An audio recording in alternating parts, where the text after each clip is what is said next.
morning sa inyo mga kamami ko. Tinanghali ako ngayong linggo dahil ngayon ay linggo.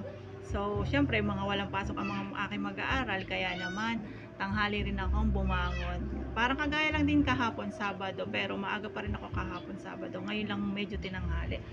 So, linggo ngayon, weekend. So, ang mga bata tulog pa sila.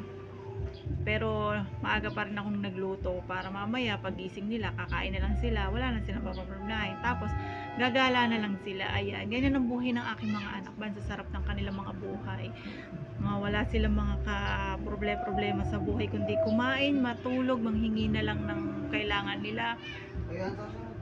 Kaya naman ako, mami nyo, so lagi akong I am ready. Ayan, I am ready ako sa lahat ng pangangailangan nila. So, linggo ngayon, magtatrabaho ako. Mag-start ako ngayon. Then, mga 3 PM, cut off ko na dahil pag linggo, kailangan din naman ng rest day. Ayan. At kanina pa rin ako nag-uumpisa. At eto na nga yung aking nagagawa. O, diba? Ayan. O, diba mga kamami, ang ganda niya?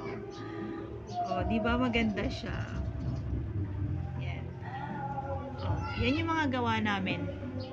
Pero may kasama naman ako dito na pananahi, may kasama akong mga nananahi, kaya naman nakakatapos naman ako ng 100 pieces. Ayan, 1,000 nga, mga nasa 3,000 pieces ganun.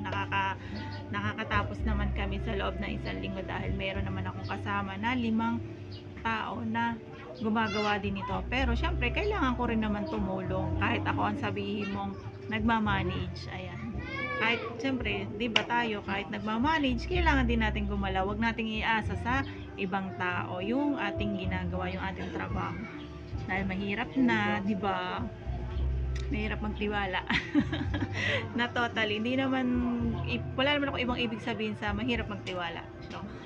So, kaya ako ngayon, turn back muna sa aking trabaho habang wala akong kasamahan ng mga manggugulo ng mga anak. Ayan.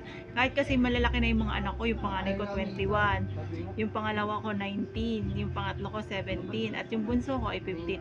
And lahat sila ay puro boys. Ayan, puro lalaki sila.